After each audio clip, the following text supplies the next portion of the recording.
বাংলাদেশে একজন। এখন কিন্তু বর্তমানে আমাদের দেশের অনেক অধিকাংশ লোক আছে যারা সব জায়গার থেকে রিটায়ার করার পরে মসজিদে গিয়ে আটায়।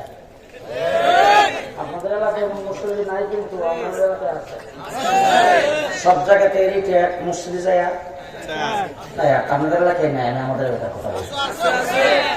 অফিস আদালত থেকে রিটায়ার, তার বয়স শেষ, তারপরে দোকান দিছে। ওই পেনশনে যে কিছু টাকা পয়সা পাইছিল, ওই টাকা পয়সা দিয়ে করছে একটা দোকান, একটা ব্যবসা প্রতিষ্ঠান, এটা চালাইতেছে। ছেলেপেলারা বড় হয়েছে, বড় হইয়া তারপরে যখন ছেলেপেলারা দোকানে যায়, দোকানের দায়িত্ব পালন করে, তখন হঠাৎ করে মারা এসে ডাকে, মা আব্বারে কালকার থেকে দোকানে পাঠায় না।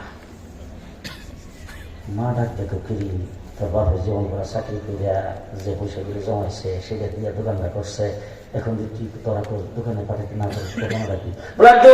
আজাই রাখালি কাস্টমারের সাথে ফেসাল পারে। দোকানে কাস্টমার দিয়ে পয়সা পালা করে একটা ওই 10 টাকা নোটের একটা বান্ডিল দিলে পালা করে বলতে পারে না। এরপরে মানুষের সঙ্গে একটা কাস্টমারের মধ্যে আজাই ফেসাল করে, একটা কাস্টমার চলে যায়। খামাকা দোকানের পরিবেশের প্রতি ওনারা পাঠায় না।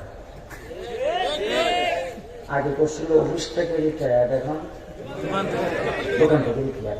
এখন হয়েছে বুড়ির জ্বালা। এখন বুড়ি কামটা কি করছে, বুড়ি দেখলো যে এটা তো ঘরে থাকলে মুসিবত।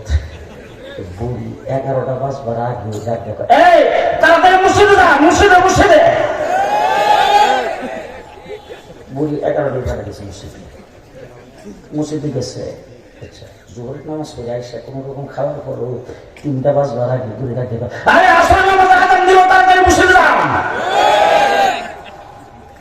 বুড়ির থেকেও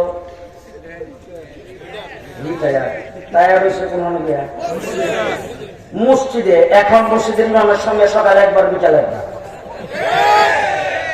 আমাদের এলাকায় লাগে না, কিন্তু আমি আমাদের এলাকায়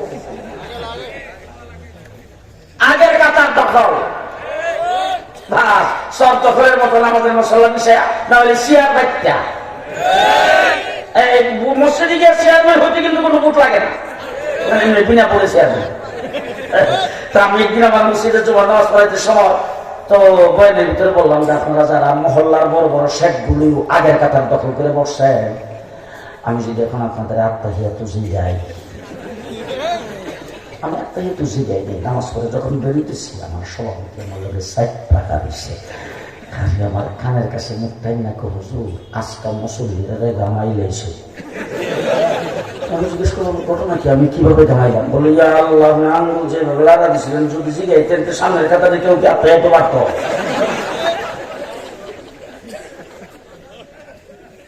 কি হবো না, শোনা?